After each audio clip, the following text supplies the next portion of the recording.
Excellence, nous venons de suivre votre réaction par rapport à la situation de la route. Et nous venons de retenir ce que vous demandez à la population de se prendre en charge et d'appeler cette place P100 pour dire programme de 100 jours. Et vous avez dit que vous ne faites pas l'élit de ceux qui ont géré le pays pendant 18 ans.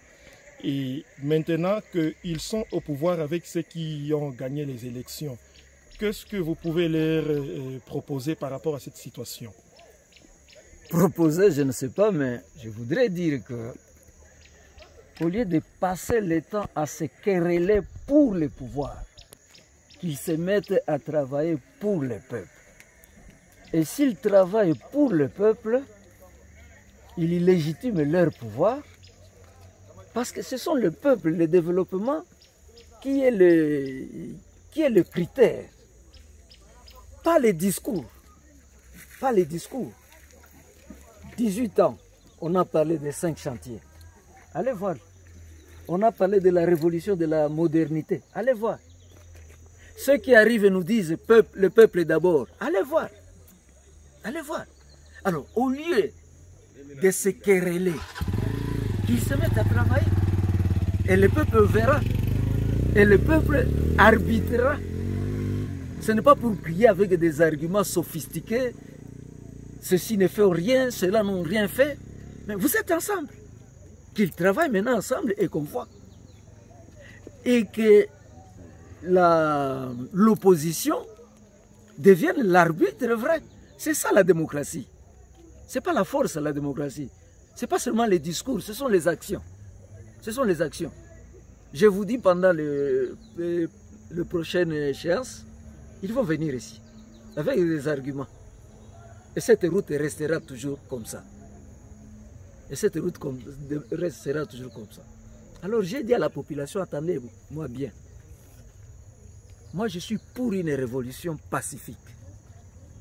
Que la population, si c'est prêt, que revendique ses droits. Qu'on arrête cette affaire de dire moindre chose, 5 ans, 5 ans, 5 ans. Vous avez un parlement, on a un gouvernement.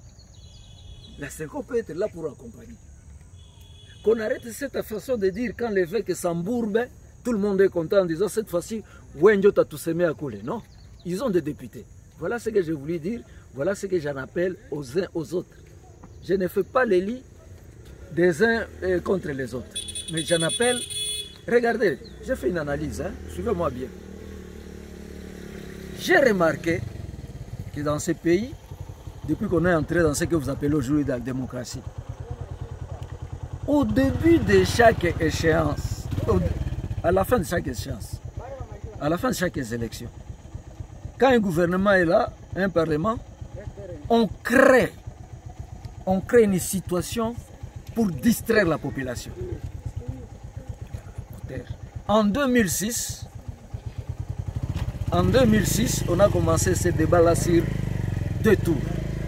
Et on a passé le temps sur cette question. Le gouvernement, au lieu de travailler, on crée une situation pour endormir, pour distraire les gens, une situation par rapport au pouvoir. Pas par rapport au développement, pas par rapport aux projets concrets.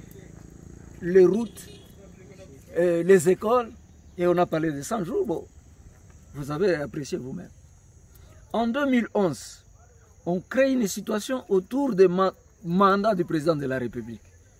Et de 2011 jusqu'à avec les glissements, on en est arrivé. On a passé le temps autour de ça. Qu'est-ce qu'on a fait? Maintenant, 2019 ici, on a commencé. Quel est le débat aujourd'hui? Quel est le débat aujourd'hui? La légitimité de l'ancien président et les intellectuels se mettent là-bas, mais le travail du développement, on oublie la population. Donc, ce qui préoccupe les gens, c'est leur politique.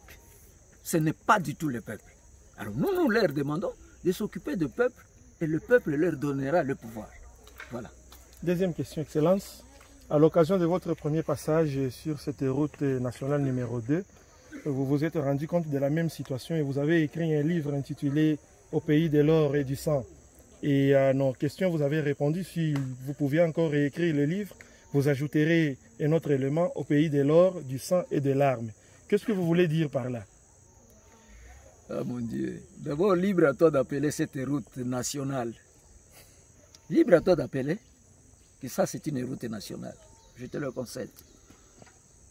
Au pays de l'or, du sang, de larmes. D'abord, je constate que les gens ne lisent pas. On n'a jamais lu ça. Et ça ne sert à rien d'ajouter des pages. Mais ce dernier voyage m'inspire plutôt au pays des cris et des larmes. Larmes de la population. Nous venons de Kitoto. Tu as entendu? Tu as vu tous ces petits-là? Ceux qui portent de l'eau dans des gourdes, dans un pays où il y a des rivières. Une simple technique de pompage d'eau. Une simple, ce n'est pas une technique qui coûte cher. Avec 1000 $, tu peux fournir de l'eau dans tous ces villages parce que nous avons des rivières à côté. Il suffit de les pomper. Le pleur de la population. Les cris des responsables. Des hommes responsables. 7 ans je suis ici, moi. Tout le monde me dit, tu es arrivé si tu étais calme et tu commences à crier, à crier. Cette situation ne peut que révolter les gens. Donc quand je dis pays de larmes, pays de cris, et pardon, de larmes et de cris, larmes du peuple qui souffre, cris des hommes qui ont la conscience. Et là je m'adresse aux parlementaires. Quand il y a parlementaire, c'est quoi qu'on parlementer, qu'on s'aimer à battre.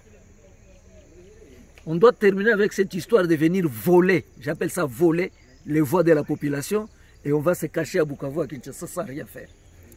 Et quand on descend là, pendant les prochaines élections, le peu qu'on a gagné, on vient distribuer les bonbons, les ceci et cela. Ça doit finir ça.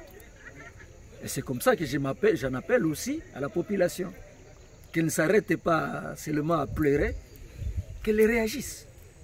Qu'elle réagisse. Vous avez vu ce qui s'est passé au Mali? Je n'appelle pas à la guerre. Moi, je suis pour une révolution pacifique. Vous voyez ce qui se passe en Algérie? Au Liban aujourd'hui?